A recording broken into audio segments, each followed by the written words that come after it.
નમસ્કાર દોસ્તો, world inbox academy જૂનાગઢની યુટ્યુબ ચેનલ પર આપનું સ્વાગત છે. ડેઇલી કરંટ અફેર્સ લેક્ચરની અંદર આજે આપણે જોવાના છે મે 2026 નો લેક્ચર નંબર 11 અને કઈ રીતે જોવાના છે આપણે 360 ડિગ્રી સમજૂતી સાથે. તો શરૂઆત કરીએ આજના લેક્ચરની. પહેલો પ્રશ્ન, તાજેતરમાં યુઆઈડીએઆઈ ના સીઈઓ તરીકે કોની નિયુક્તિ કરવામાં આવી? એ કયા સંસ્થા છે? યુઆઈડીએઆઈ. હવે આ સંસ્થા કોની સાથે જોડાયેલી? જો આપણી પાસે આધાર કાર્ડ, તો જે આધાર કાર્ડ છે આ આધાર કાર્ડને મેનેજ કરવાનું કામ કોણ કરે છે? UIDAI, unique identification authority of India, આનું પૂરું નામ. તો હમણાં યુઆઈડીએઆઈ ના સીઈઓ તરીકે કોની નિમણૂક કરવામાં આવી? સૌરભ વિજયની. સૌરભ વિજય યુઆઈડીએઆઈ ના સીઈઓ તરીકે કોની નિમણૂક કરી છે? Saurabh Vijay. UIDAI unique identification authority of India CEO Saurabh Vijay, તેઓ મહારાષ્ટ્ર કેડરના 1998 બેચના આઈએએસ અધિકારી છે. યુઆઈડીએઆઈ નું જો ગઠન 12 જુલાઈ 2016 ની અંદર, અને આના માટે અધિનિયમ કયો હતો? 2016 નો અધિનિયમ. એનું હેડક્વાર્ટર આવેલું છે નવી દિલ્હી ખાતે. યુઆઈડીએઆઈ નું શુભંકર છે ઉદય, અને આ વિશ્વની સૌથી મોટી બાયોમેટ્રિક ઓળખ છે. જે આપણી પાસે આધાર કાર્ડ હોય એ આધાર કાર્ડ વિશ્વની સૌથી મોટી બાયોમેટ્રિક ઓળખ ધરાવે છે. અને આધાર કાર્ડને મેનેજ કરવાનું કામ કોણ કરે? યુઆઈડીએઆઈ. હવે આધાર કાર્ડની અંદર જે આધાર નંબર આપવામાં આવેલા છે એ કેટલા અંકના હોય છે? કેટલા ડિજિટના હોય? 12 ડિજિટના. જે આપણા આધાર કાર્ડમાં જે નંબર હોય છે, આધાર નંબર, એ કેટલા ડિજિટના હોય? 12 ડિજિટના. હવે આધાર કાર્ડને લઈને કોઈ કેસ બનેલો છે સુપ્રીમ કોર્ટની અંદર? તો હા, આધાર કાર્ડને લઈને કેસ બનેલો, K S Puttaswamy case. K S Puttaswamy case. આની અંદર જે આધાર કાર્ડ છે, આધાર કાર્ડને લઈને અરજી દાખલ કરવામાં આવી હતી. તો એ અરજીને લઈને સુપ્રીમ કોર્ટનો ચુકાદો આવે છે.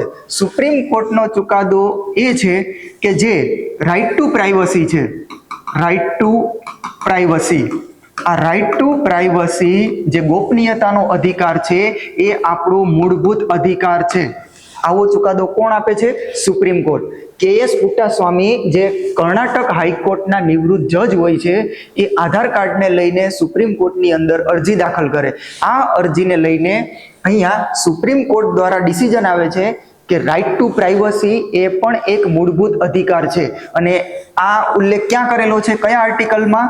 તો આર્ટિકલ 21 ની અંદર. કયા આર્ટિકલમાં? આર્ટિકલ 21, આર્ટિકલ 21 ની અંદર, કે ભાઈ જે ગોપનીયતાનો અધિકાર છે, રાઇટ ટુ પ્રાઇવસી, એ આપણો મૂળભૂત અધિકાર છે. કયા કેસમાં કહેવામાં આવ્યું છે? કેએસ પુટ્ટાસ્વામી કેસમાં, જે આધાર કાર્ડને લઈને હતો. નેક્સ્ટ ક્વેશ્ચન, તાજેતરમાં બહુપક્ષીય કવાયત પ્રગતિ 2026 નું આયોજન ક્યાં કરવામાં આવ્યું? હવે અગાઉ પણ મેં કીધેલું છે કે ક્યાંય તમે કવાયત નામ સાંભળો, સૈન્ય અભ્યાસ સાંભળો, યુદ્ધ અભ્યાસ સાંભળો, બહુપક્ષીય સૈન્ય અભ્યાસ સાંભળો, આ બધી વસ્તુઓનો મતલબ એ થાય કે અહીંયા કોઈ પણ પ્રકારે સાચું યુદ્ધ કરવામાં આવતું નથી. એક પ્રકારે ટ્રેનિંગ હોય છે, એક પ્રકારે તૈયારી હોય કે જો ભાઈ ભવિષ્યની અંદર કોઈ આપત્તિ સર્જાય તો એમાં ભારત અને અન્ય દેશની જે સેના છે, અથવા તો ઘણા બધા દેશની સેના થઈ અને એ પરિસ્થિતિનો સામનો કઈ રીતે કરશે.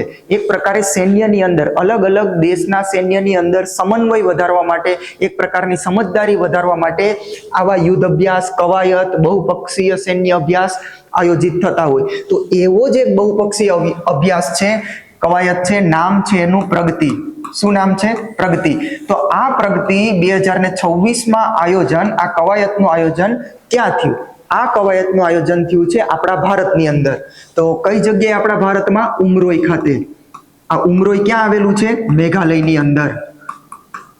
ઉમરોઈ મેઘાલયમાં આનું આયોજન આપણી ઇન્ડિયન આર્મી દ્વારા આનું આયોજન કરવામાં આવ્યું. કોના દ્વારા? ઇન્ડિયન આર્મી દ્વારા. અહીંયા કેટલા દેશોએ ભાગ લીધેલો છે આ પ્રગતિ કવાયતમાં? તો 12 દેશોએ ભાગ લીધેલો છે. આપણા ભારતમાં આયોજન, પણ કેટલા દેશોએ ભાગ લીધો? 12 દેશો દ્વારા અહીંયા ભાગ લેવામાં આવ્યો છે. અને આનો ઉદ્દેશ્ય શું? આ જે પ્રગતિ કવાયત છે એનો ઉદ્દેશ્ય જે હિન્દ મહાસાગર છે, આ હિન્દ મહાસાગરની અંદર સુરક્ષા વધારવી, સુરક્ષાનો વિકાસ કરવો હિન્દ મહાસાગરની અંદર, પ્લસ જે આતંકવાદ છે આ આતંકવાદને અટકાવવું. તો એક હિન્દ મહાસાગર ઇન્ડિયન ઓશનની અંદર જે સુરક્ષા છે એનો વિકાસ કરવો અને આતંકવાદ છે એને અટકાવવું. તો આ પ્રગતિ કવાયત ઉમરોઈ મેઘાલય ખાતે અને આપણા ઇન્ડિયન આર્મી દ્વારા એનું આયોજન. તો કઈ જગ્યાએ છે આનું આયોજન? મેઘાલય. બહુપક્ષીય કવાયત પ્રગતિ 2026. અહીંયા પ્રગતિનું પૂરું નામ આપેલું છે partnership of regional armies for growth and transformation in the Indian Ocean region.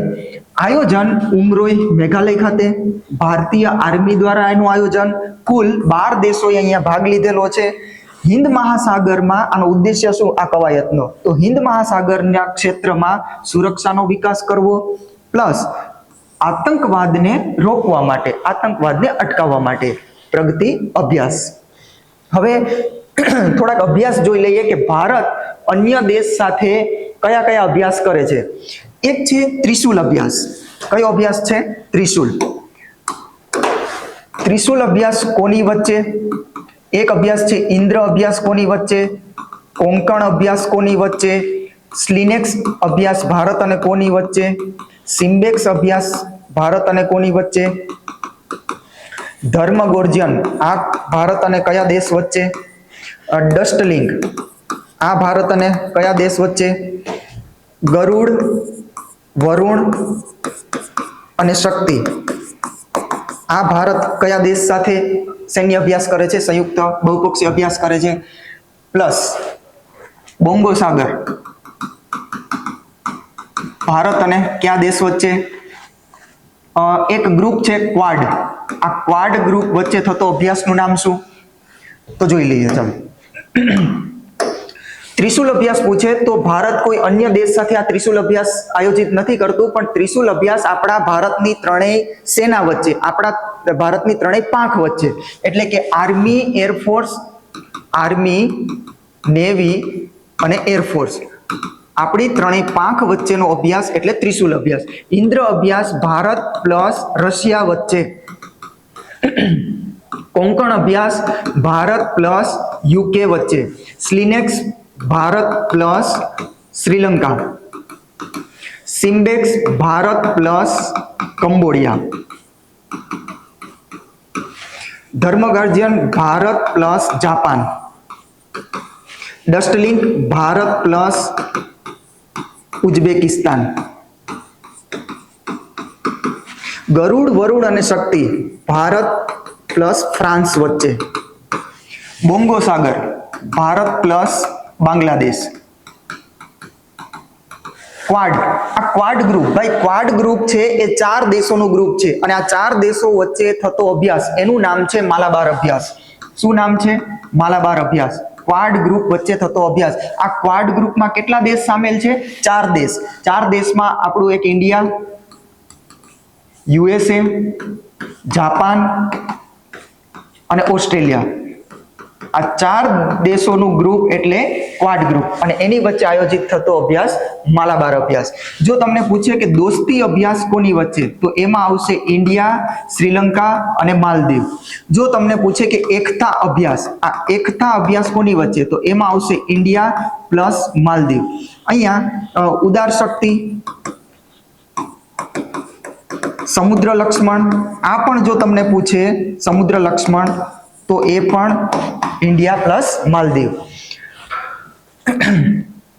એક અભ્યાસ છે કાઝિંદ અભ્યાસ. જો તમને પૂછવામાં આવે કે કાઝિંદ અભ્યાસ કોની વચ્ચે, તો કાઝિંદ છે ભારત પ્લસ કઝાકિસ્તાન વચ્ચે.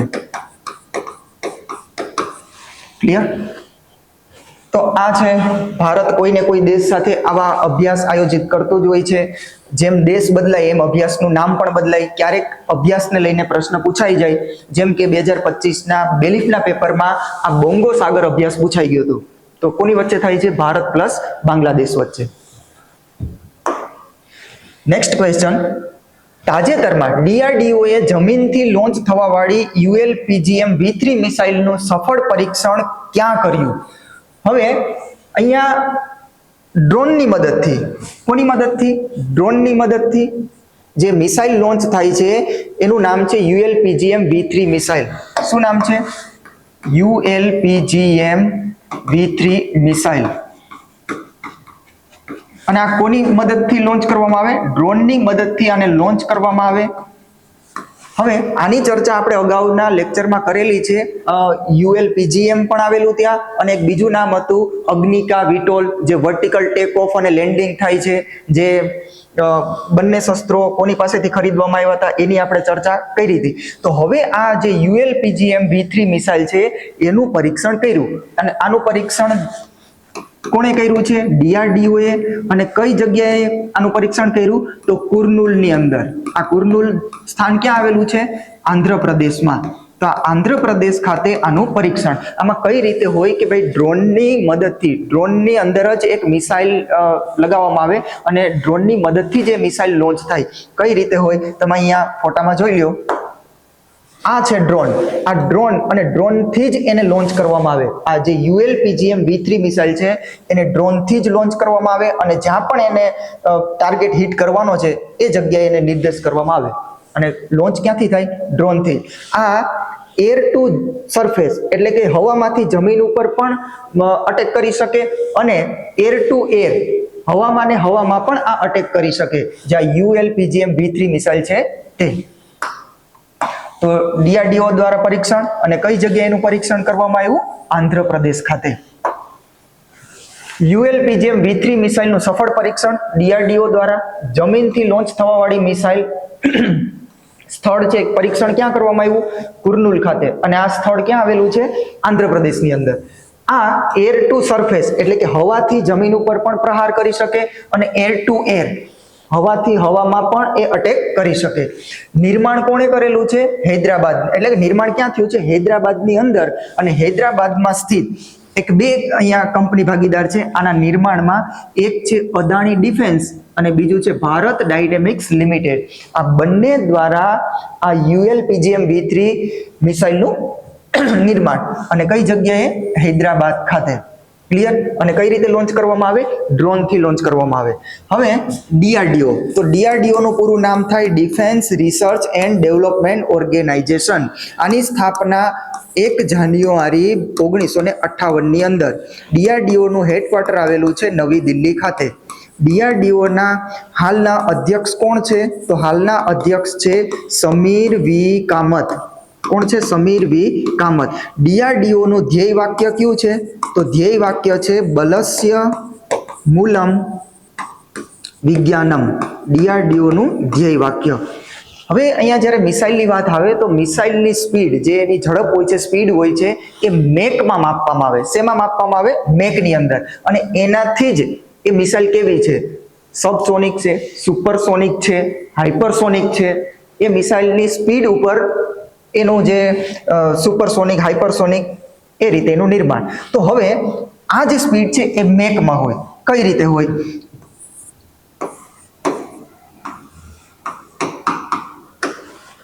જો એક મેક એટલે અવાજની ઝડપ. એક મેક એટલે શું થાય? અવાજની ઝડપ, અવાજની ગતિ, ધ્વનિની ગતિ, એને કહેવાય એક મેક. જે પણ મિસાઇલની સ્પીડ 0 થી 1 ની વચ્ચે હોય તેને કહેવાય સબસોનિક. તેને શું કહેવામાં આવે? સબસોનિક.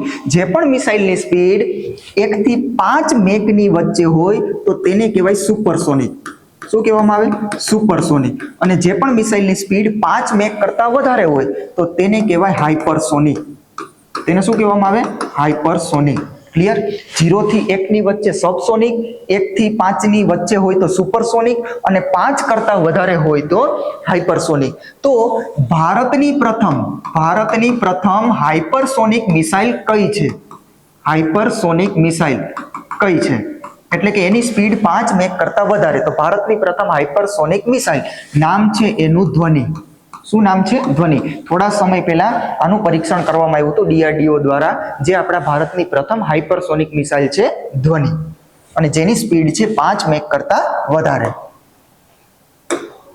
Next question. તાજેતરમાં યુરોપિયનની અંતરિક્ષ એજન્સીએ કોના સહયોગથી સ્માઇલ મિશન લોન્ચ કર્યું? કયું મિશન છે? એક અંતરિક્ષ મિશન છે. અંતરિક્ષ મિશનનું નામ છે સ્માઇલ. શું નામ છે? સ્માઇલ. અહીંયા જે સોલાર વિન્ડ છે, આ solar wind magnetosphere ionosphere link explorer, આ સ્માઇલ નું પૂરું નામ પહેલા જોઈ લઈએ.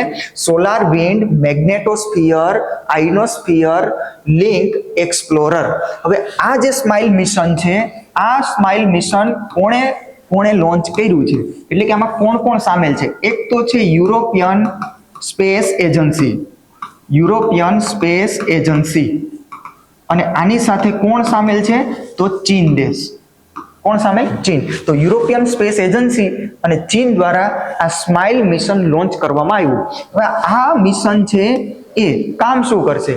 અહીંયા નામમાં જ આપેલું છે કે ભાઈ જો આપણા પૃથ્વીની અંદર મેગ્નેટિક ફિલ્ડ આવેલું છે, આ મેગ્નેટિક ફિલ્ડ કામ શું કરે કે જે સૂર્યની અંદરથી જે સૌર પવનો આવે છે, આ સૌર તોફાનોને પૃથ્વી સુધી આવતા કોણ રોકે?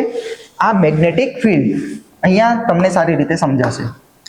આ ફોટામાં જો તમે, આ સૂર્ય છે, સૂર્યમાંથી જે સૌર તોફાનો આવે છે, સૌર પવનો આવે છે, આ સૌર પવનો જ્યારે પૃથ્વી તરફ આવતા હોય તો આ પૃથ્વી તરફ આવતા કોણ રોકે છે? આ પૃથ્વીનું ચુંબકીય ક્ષેત્ર, મેગ્નેટિક ફિલ્ડ. તો આ કામ કઈ રીતે કરે? આમાં જે પણ પ્રોસેસ થાય છે, પ્રક્રિયા થાય છે, એ કઈ રીતે હોય એ જાણવા માટે, એનો અભ્યાસ કરવા માટે આ સ્માઇલ મિશન લોન્ચ કરવામાં આવ્યું.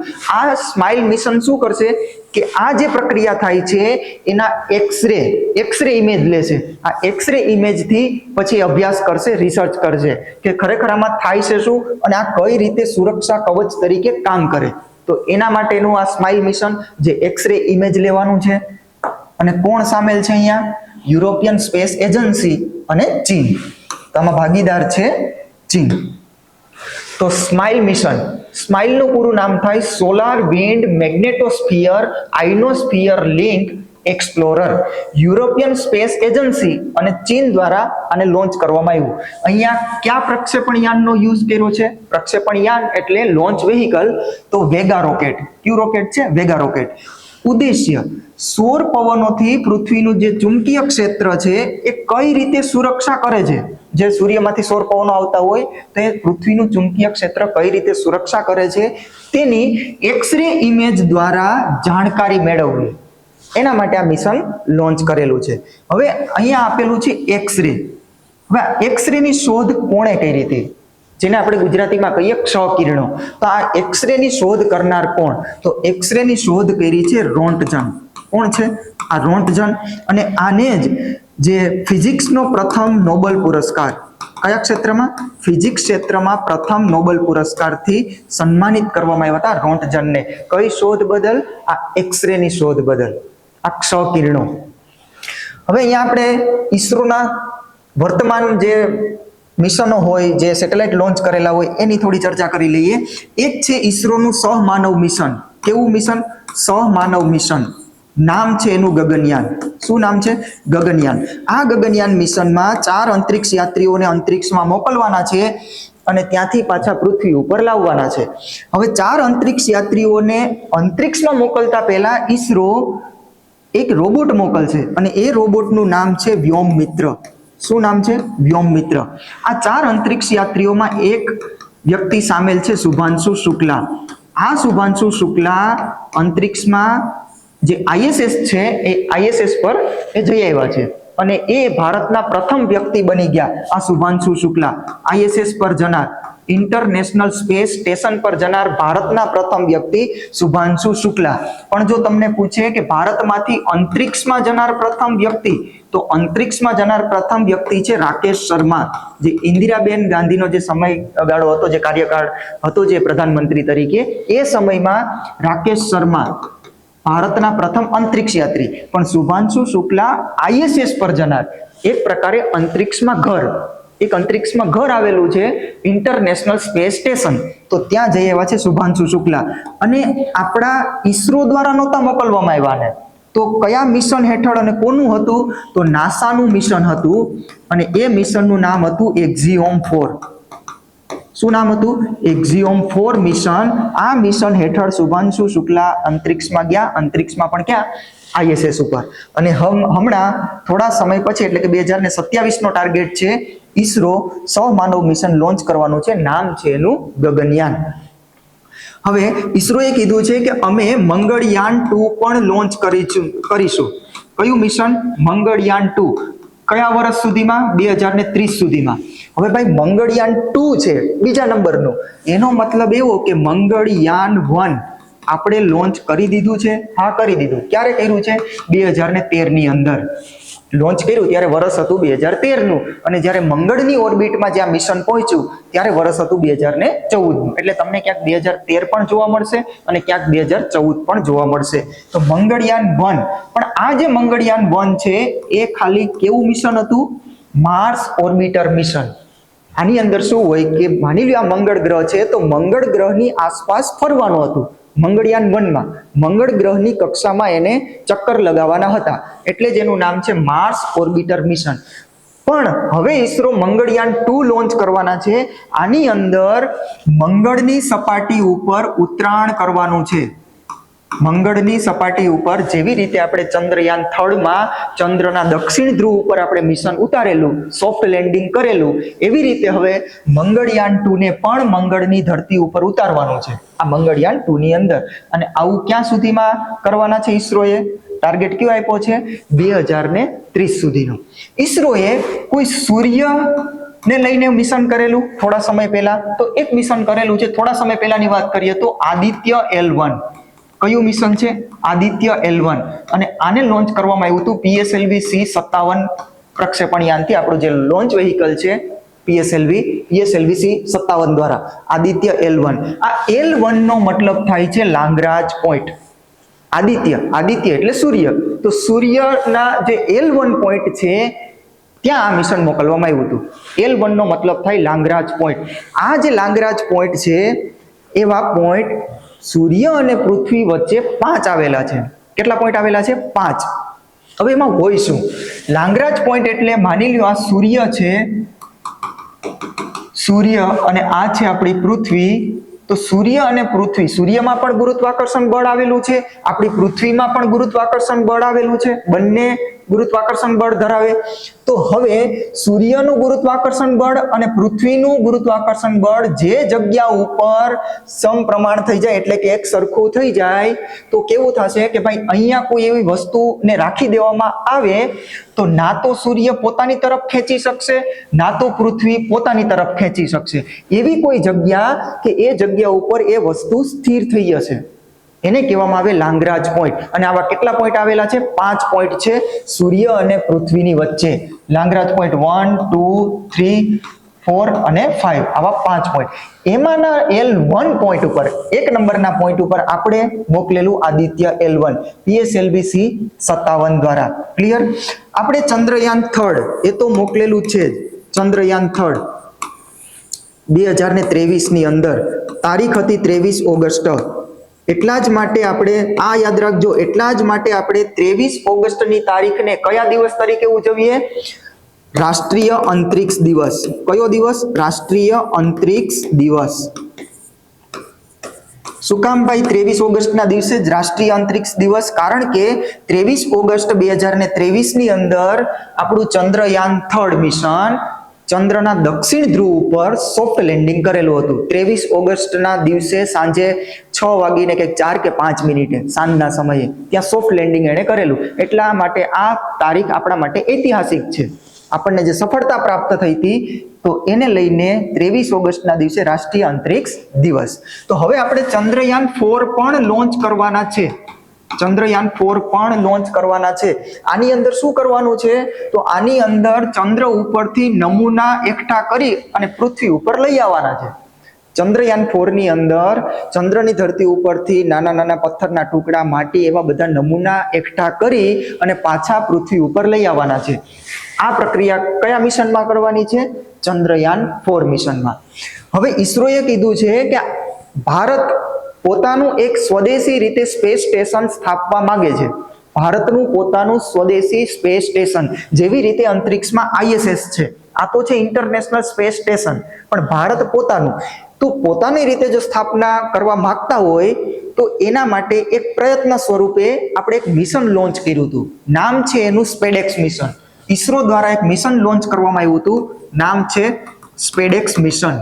આ સ્પેડેક્સ મિશનની અંદર શું કરવામાં આવ્યું હતું કે ભાઈ અહીંયા પૃથ્વી ઉપરથી ઈસરોએ 2 અલગ અલગ ભાગને લોન્ચ કર્યા, અલગ અલગ રીતે 2 ભાગને લોન્ચ કર્યા અને અંતરિક્ષમાં જઈ અને બંને ભાગને જોડ્યા, કનેક્ટ કર્યા, જેને કહેવાય ડોકિંગ પ્રોસેસ. તો આ જે પ્રક્રિયા છે કયા મિશન હેઠળ? સ્પેડેક્સ મિશન હેઠળ. અને આનો ઉદ્દેશ્ય શું કે ભાઈ ભવિષ્યની અંદર ભારત પોતાની રીતે સ્પેસ સ્ટેશન સ્થાપવા માંગે છે, તો એમાં આપણે સફળ થઈએ કે નથી થતા. ક્લિયર છે? તો આ હતું ઈસરોનું તાજેતરના જે મિશનો, થોડા સમય પહેલા જે મિશનો કરેલા છે એની માહિતી. અને જે સ્માઇલ મિશનનું નામ આવે તો સ્માઇલ મિશનમાં યુરોપિયન સ્પેસ એજન્સી અને ચીન. નેક્સ્ટ ક્વેશ્ચન, તાજેતરમાં કેન્દ્રીય માહિતી આયોગે કોને આરટીઆઈ એક્ટના પરીક્ષણથી બહાર રાખવાનો આદેશ આપ્યો છે? પહેલા સમજો, સેન્ટ્રલ ઇન્ફોર્મેશન કમિશન.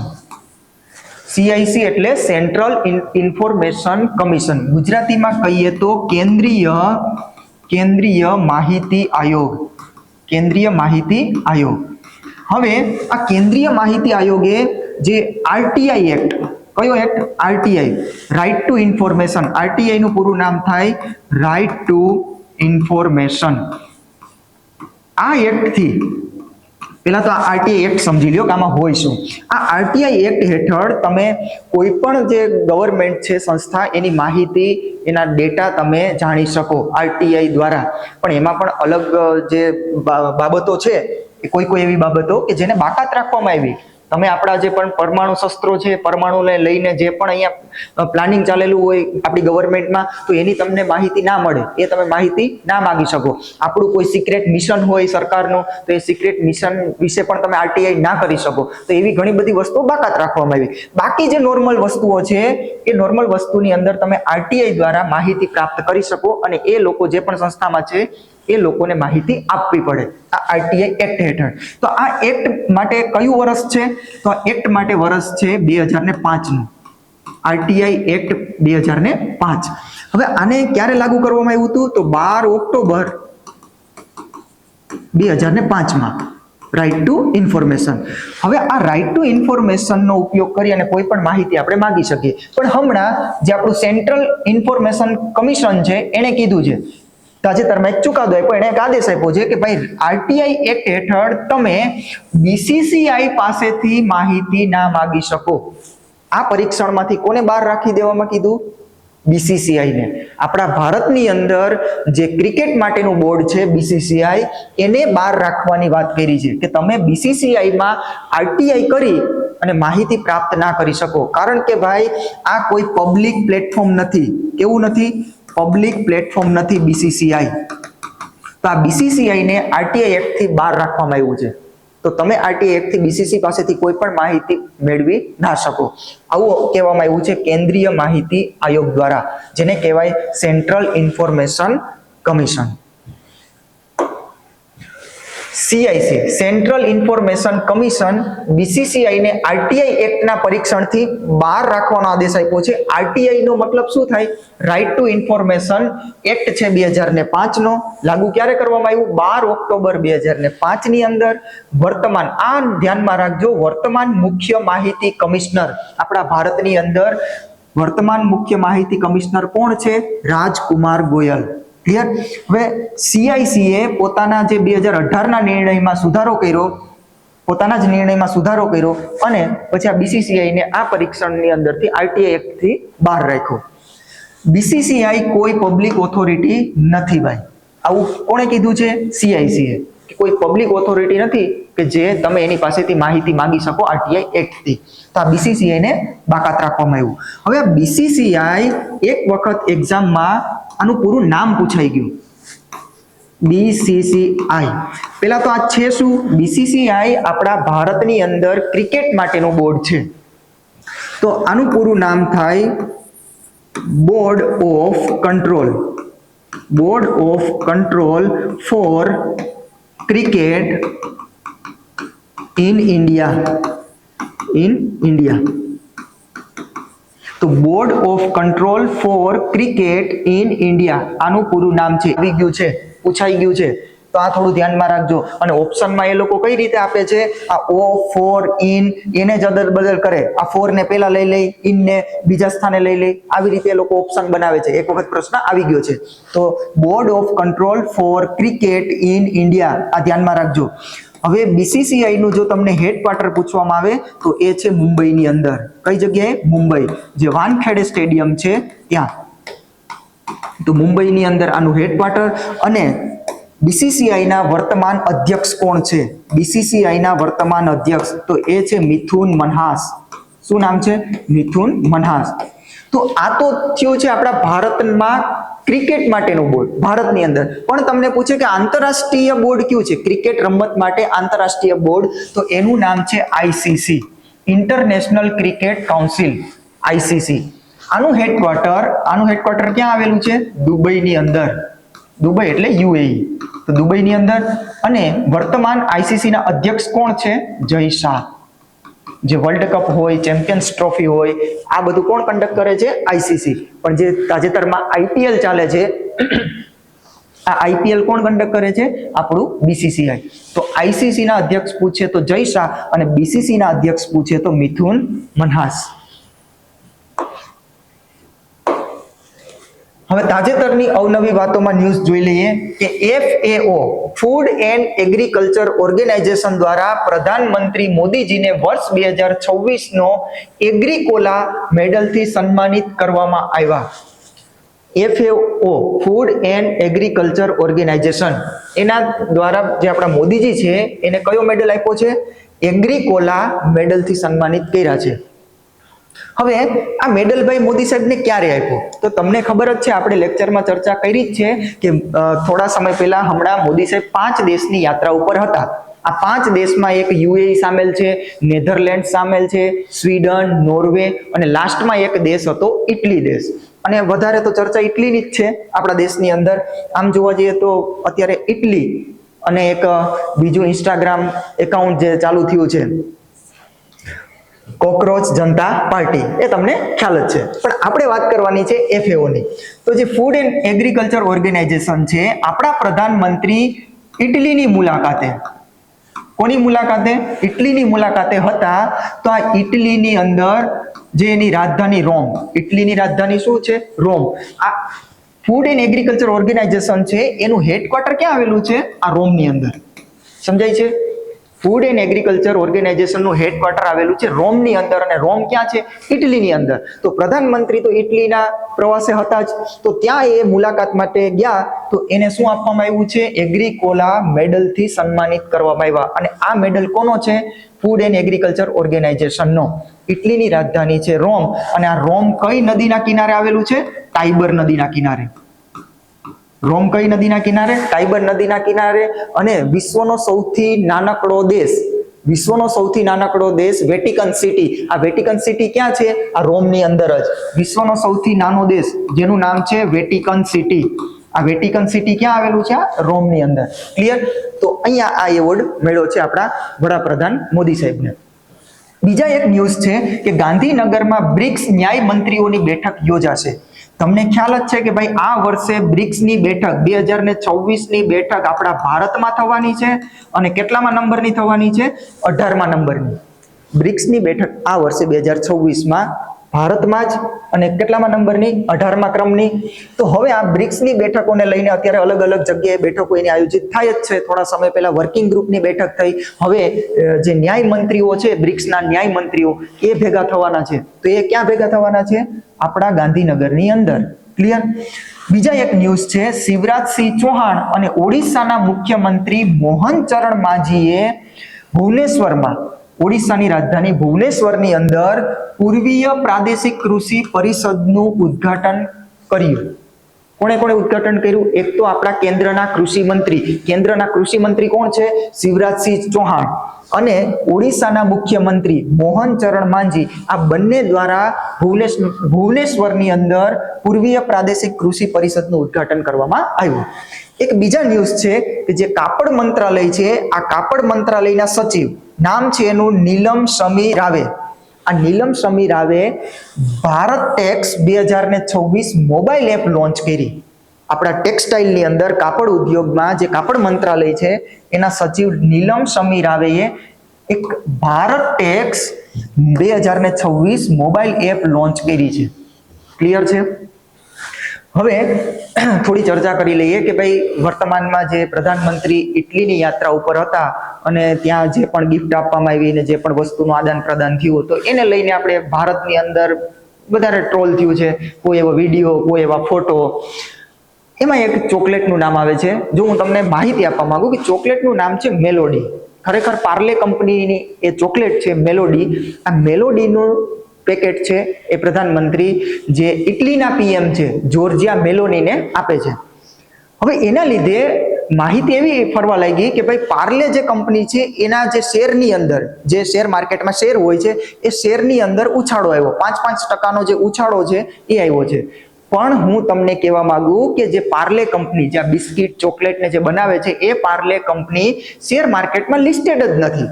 શેર માર્કેટની અંદર લિસ્ટેડ નથી, એના કોઈ શેર નથી, તો પછી આ જે પાર્લે જે શેર ઉછળ્યા છે એ કોના? એ એક છે શેર માર્કેટમાં પાર્લે ઇન્ડસ્ટ્રી કરીને. તો ઘણાને લાગ્યું કે જે પાર્લે ઇન્ડસ્ટ્રી એટલે આ જ, પણ એને આ ચોકલેટ સાથે કોઈ લેવા દેવા નથી. જે શેર માર્કેટની અંદર ઉછાળો આવ્યો એ પાર્લે ઇન્ડસ્ટ્રી, એને આની સાથે કોઈ લેવા દેવા નથી. પાર્લે કંપનીના શેર છે જ નહીં, એ કંપની અહીંયા લિસ્ટેડ છે જ નહીં. ક્લિયર છે? અને એ ચોકલેટને લઈને જે ગિફ્ટ આપી અને એ બધું ઘણું બધું એમ એ ફોટાને લઈને વાયરલ થયું આપણા ભારતમાં. અને એક બીજી પણ ચર્ચા અત્યારે ચાલુ જ છે, કોકરોચ જનતા પાર્ટી. હવે આ એક ઇન્સ્ટાગ્રામ પેજ બનાવ્યું, એક પ્રકારે સોશિયલ મીડિયા પ્લેટફોર્મ બનાવ્યું છે યુથને જોડવા માટે, જેનજી જે જનરેશન ઝેડ છે એને જોડવા માટે, અને ખાસ કરીને જે બેરોજગાર યુવાનો છે એને જોડવા માટે. વાત એમ છે કે સુપ્રીમ કોર્ટની અંદર આપણા CJI chief justice of India justice Suryakant દ્વારા એક કોમેન્ટ આપવામાં, એટલે કે એક નિવેદન આપવામાં આવે છે, એક સ્ટેટમેન્ટ આપે છે સૂર્યકાંત. એવું કહે છે કે જે અત્યારના જે યુવાનો છે એ કોકરોચ અને પરોપજીવીને એવા શબ્દોનો યુઝ કરે અને એને લઈને અહીંયા કોન્ટ્રોવર્સી થઈ જાય છે. અને પછી આ સોશિયલ મીડિયાનો લગાતાર એનું જે પેજની અંદર ફોલોવર્સ છે એ વધતા જાય. લાસ્ટમાં મેં જોયેલું કંઈક 14.9 મિલિયન કે એવા કંઈક હતા. તો એટલા લગાતાર વધારો થતો જાય છે. પણ એને લઈને જે એનું એક્સ એકાઉન્ટ હતું, ટ્વિટર જેને આપણે કહેવામાં આવે, એ તો એનું બંધ કરી દીધું. કોઈને કોઈ સરકારે જે પણ નીતિ નિયમો નાખી અને એનું બંધ કરી દીધું. તો એ બધી ચર્ચાઓ છે. પણ મારે અહીંયા વાત કરવી છે કે જે લોકો ટ્રોલ કરે છે એ ચલો કરવા દો, આપણે કોઈ મતલબ નથી. આપણે અહીંયા પરીક્ષાલક્ષી માહિતી લેવાની જ છે. જોર્જિયા મેલોની અને નરેન્દ્ર મોદી સાહેબ જે હોય તે, આપણે પરીક્ષાલક્ષી માહિતી. યુરોપિયન યુનિયન, આનું નામ સાંભળ્યું છે તમે? European union. યુરોપિયન યુનિયન યાદ કરો, આ વખતના 26 જાન્યુઆરી 2026 આપણો ગણતંત્ર દિવસ, પ્રજાસત્તાક દિવસ, એના મુખ્ય અતિથિ, એના ચીફ ગેસ્ટ તરીકે કોણ હતું? યુરોપિયન યુનિયનના અધ્યક્ષ. એક છે નામ એનું ઉર્સુલા વોન ડોર. શું નામ છે? Ursula von der. અને એક બીજા અહીંયા ચીફ ગેસ્ટ હતા યુરોપિયન યુનિયન પરિષદના અધ્યક્ષ. આ જે છે યુરોપિયન યુનિયનના અધ્યક્ષ છે. અને બીજા જે વ્યક્તિ છે એન્ટોનિયો કોસ્ટા. આ છે યુરોપિયન યુનિયન પરિષદના અધ્યક્ષ. આ બંને વ્યક્તિઓ આ વખતે આપણા મુખ્ય અતિથિ તરીકે હાજર હતા 26મી જાન્યુઆરીના દિવસે. તો આ વર્ષે મુખ્ય અતિથિ તરીકે હાજર હતા. તો બીજા દિવસે આપણે યુરોપિયન યુનિયન સાથે ફ્રી ટ્રેડ એગ્રીમેન્ટ પણ કરેલો છે. શું કરેલું છે? Free trade agreement. Free trade એગ્રીમેન્ટનો મતલબ થાય કે જે આયાત નિકાસની વસ્તુઓ છે, આ આયાત નિકાસની વસ્તુઓ પર ટેક્સને ઓછો કરવો, શૂન્યની નજીક લઈ જવો. પૂરેપૂરો ફ્રીમાં નહીં, પણ જેમ બને એમ શૂન્યની નજીક લઈ જવો, તેને કહેવાય ફ્રી ટ્રેડ એગ્રીમેન્ટ. તો આ કરેલું છે અને 2027માં પણ લાગુ થવાનું છે આ યુરોપિયન યુનિયન સાથે. આ યુરોપિયન યુનિયનમાં 27 દેશ સામેલ છે. આ 27 દેશમાંથી એક દેશ છે ઇટલી. કયો દેશ છે? ઇટલી. 27 દેશનું એક સમૂહ એટલે યુરોપિયન યુનિયન, અને એમાંનો એક દેશ એટલે ઇટલી. હવે 2027માં કરાર એવા પણ થયા છે કે ભાઈ જે ભારતનું પ્રવાસન છે એ ઇટલી પ્રમોટ કરશે અને ઇટલીનું પ્રવાસન છે એ ભારત પ્રમોટ કરવાનું છે. તો આવું પણ ત્યાં નક્કી કરવામાં આવ્યું છે. ઘણા બધા જે આપણી સ્ટ્રેટેજિક પાર્ટનરશિપ છે એ સ્ટ્રેટેજિક પાર્ટનરશિપને લઈને પણ વધારો કર્યો છે. ઘણા બધા $1 બિલિયન પણ અહીંયા વધારો થયો છે, એવા બધા કરાર અહીંયા ઇટલી સાથે કર્યા છે. પણ લોકોને શું દેખાય છે? લોકોને જે, ચલો અહીંયા કોઈનો આપણે પ્લસ માઇનસ પોઈન્ટ નથી કહેતા, પણ લોકોને એ જ દેખાય, મેલોડી ચોકલેટ આપી, ફોટા પડાવ્યા, બસ એ જ જે સોશિયલ મીડિયામાં આવ્યું છે એ આપણે ગાડરિયા પ્રવાહની જેમ ટ્રોલ કરી દઈએ છીએ અને આગળ મોકલી દઈએ છીએ, જેમ કે પેલું પાર્લે કંપની સાથે બન્યું એવી રીતે. ક્લિયર છે? તો જો ભાઈ, તમે આ બધા સોશિયલ મીડિયાની અંદર જે ફોટાઓ વાયરલ થતા હોય ને એ બધું ખબર છે, પણ DRDO આપણી સંસ્થા જેના ઉપર આપણું એક પ્રકારનું અભિમાન, ગૌરવ, આ DRDO કઈ નવી ટેકનોલોજીનું પરીક્ષણ કરે, હાઈટેક ટેકનોલોજી લઈ આવે તો એના વિશે કોઈ ચર્ચા આપણા દેશમાં નથી થતી. ઈસરો આટલી મહેનત કરે છે, હમણાં 4 અંતરિક્ષ યાત્રીઓને અંતરિક્ષમાં મોકલવાના છે અને ત્યાંથી પાછા પૃથ્વી ઉપર લાવવાના છે. આ ઐતિહાસિક કામ કરવાનું છે આપણું ઈસરો, અને એના માટે ઈસરો રાત દિવસ કામ કરે છે, એના વૈજ્ઞાનિકો કામ કરે છે, છતાં પણ ભારતની પ્રજાને કોઈ માહિતી નહીં, કોઈ વિચાર નહીં. બસ આવા ફોટા આવે એટલે બધાને ઇન્ટરેસ્ટ થાય કે મોદી સાહેબ ક્યાં ગયા છે? ઇટલી. ભાઈ ઇટલી પહેલા 4 દેશની યાત્રા એ કરી ચૂક્યા, એમાં નેધરલેન્ડ્સ પણ છે, UAE પણ. UAE સાથે કેટલી ડીલ કરી છે આપણે, કેટલા કરારો કર્યા છે UAE સાથે. ભારત રિઝર્વ કરશે પેટ્રોલિયમ ક્રૂડ ઓઇલ, UAE ની અંદર પણ આપણું ક્રૂડ ઓઇલ રિઝર્વ થવાનું છે. ડિફેન્સને લઈને કરાર કર્યા UAE સાથે, સુપર કોમ્પ્યુટરને લઈને કરાર કર્યા, આપણા ઇન્ફ્રાસ્ટ્રક્ચરની અંદર $1 અબજ નું રોકાણ કરવાનું છે UAE. તો આ બધી વસ્તુઓ કેમ માર્કેટમાં નથી આવતી? નેક્સ્ટ જોઈએ આપણે. અમિત શાહે અમદાવાદમાં મિલિયન માઇન્ડ્સ ટેક પાર્ક અને ગ્રેમી સિટી કેમ્પસનું ઉદ્ઘાટન કર્યું. અમિત શાહ દ્વારા આપણા અમદાવાદની અંદર કયો park? Million minds tech park અને એક ગ્રેમી સિટી કેમ્પસનું ઉદ્ઘાટન કર્યું. આની અંદર શું કરવાનું છે? તો 9000 અત્યંત કુશળ પ્રોફેશનલ માટે, કે જે સ્કિલ ધરાવતા વ્યક્તિઓ છે એના માટે અત્યાધુનિક કાર્યકારી વાતાવરણ પૂરું પાડવામાં આવશે આ ટેક પાર્કની અંદર. અમિત શાહ દ્વારા ઉદ્ઘાટન આપણા અમદાવાદની અંદર, અને 9000 અત્યંત કુશળ સ્કિલ ધરાવતા જે પણ પ્રોફેશનલ છે એને અહીંયા કાર્યકારી વાતાવરણ પૂરું પાડવામાં આવશે. આગામી 5 વર્ષમાં 63000 થી વધુ ઉચ્ચ મૂલ્ય ધરાવતી નોકરીઓનું સર્જન થશે, એવા જોબ્સનું સર્જન થશે જે ઉચ્ચ મૂલ્ય ધરાવે છે. સ્કિલ જે મેળવી અને જે ઉચ્ચ મૂલ્ય ધરાવતી નોકરીઓ છે એનું સર્જન કરવાનું છે આગામી 5 વર્ષમાં 63000 જેટલું, એવું કહેવામાં આવ્યું છે અહીંયા. અને નામ છે મિલિયન માઇન્ડ્સ ટેક પાર્ક. ઉદ્ઘાટન અમદાવાદની અંદર. એક બીજું ઉદ્ઘાટન અહીંયા કરવામાં આવ્યું, Ganesh real estate management institute campus. Ganesh real estate management institute campus, એનું પણ ઉદ્ઘાટન અહીંયા કરવામાં આવ્યું છે આપણા ગૃહમંત્રી અમિત શાહજી દ્વારા. તો આ લેક્ચરમાં આટલે સુધી રાખીએ. જો તમને માહિતી પસંદ આવતી હોય તો એક લાઈક કરી દેજો, તમારા દોસ્તો સુધી આ વિડીયો શેર કરી દેજો અને આ ચેનલને સબસ્ક્રાઇબ કરી દેજો. જય હિન્દ.